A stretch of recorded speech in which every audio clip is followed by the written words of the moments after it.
Hello and happy Saturday, everyone. I feel like I finally have enough of my time-lapse content to actually make a long form video. So here I am just working on this cat's eyeball. I've really enjoyed this project actually. I got it a while ago and I've been working on it, and I didn't think it would take me too long, but here we are many months later. And it's funny because I saw on Reddit, I like to go on Reddit, and I saw somebody posted their beautiful paint by numbers project, and they were like, oh, it's finally done. And I was thinking to myself, oh, they must be like me. They must take months and months to finish their paint by numbers project.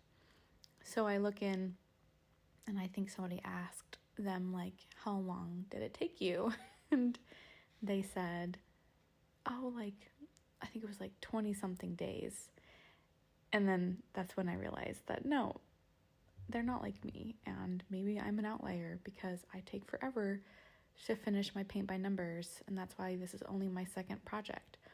But I feel like I put a lot of time into it. So I don't know how I could even finish a project in 20 something days. Unless I were to not be working and spending every minute doing it. I'm not sure, because the one they did also looked pretty complicated. But for these clips, every time-lapse clip I get, it can be anywhere from 30 minutes to an hour. And then I speed it up so that it obviously is much more enjoyable to watch, like you can see here, and you just don't see me, slaving away. But I could probably go back through all my clips and count up how many hours I've already spent on it, and I would say that it's coming up on maybe 40% done, maybe more, because some of those pieces are big color blocks and those are faster. But I'm trying, man.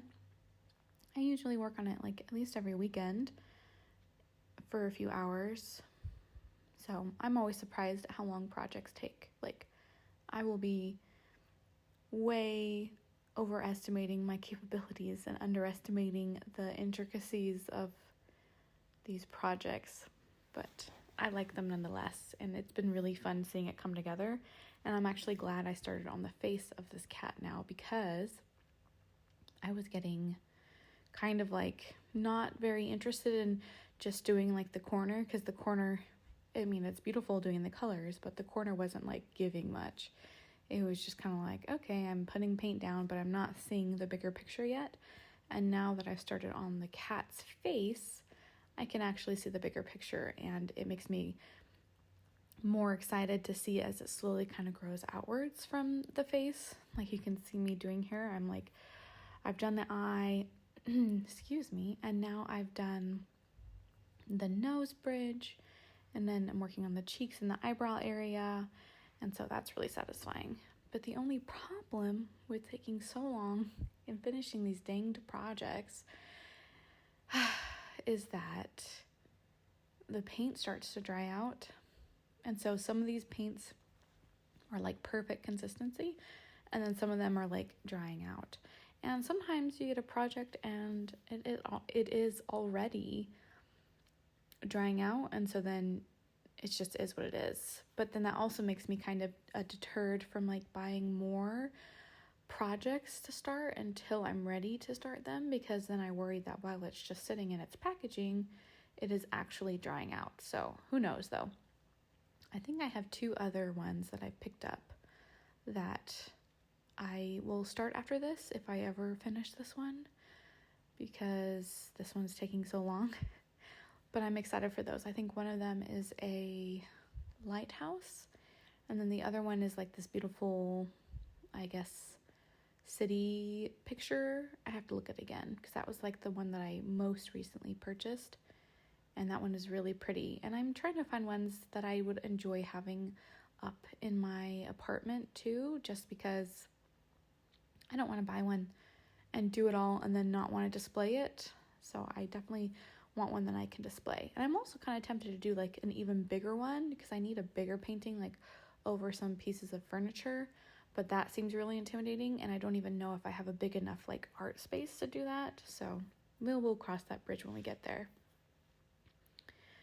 But this part was really fun to do, and I really do enjoy these colors, and I wasn't sure how, based off of the photo of this project, I wasn't sure how it was actually going to come together with like blending, and they've done a surprisingly good job at making it look like I've blended when I've not really, and so that's something that like maybe I have to figure out later what to do if it doesn't look very blended, but I think it is looking really good, especially when like you look at it from like not up close and not like as I'm painting, because once you have a little bit of space from a painting, it just looks different than when like you're actively painting it and you're doing every single line, and you see where it's all interconnected, and it just feels still kind of like it's not blending together. So I don't know, maybe I'm just talking nonsense, or maybe I'm not, but we're getting to the end here, and I would be very surprised if you listened to all my rambling, but this was kind of a one take recording, and hopefully you have stayed this long. Oh, there's the sunbeam. I forgot that this one came in. I paint by a window, and the sun decided to make its appearance, and then I was like, oh my gosh, right in the middle of my video. So I had to like adjust the blinds so that it wasn't just blasting like that. But I did enjoy the effect, except the only problem is that if you leave the light like that, everybody can see like the time passing, which could be a bad thing, could be a good thing, who knows. I didn't mind it, but it did make it harder to see what I was doing, so it had to go, but I enjoyed it temporarily.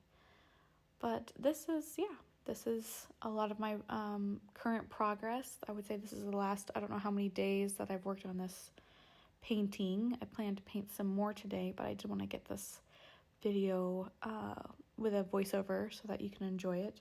And for those of you who don't even need to watch it, you might just enjoy hearing somebody chatting about nonsense. So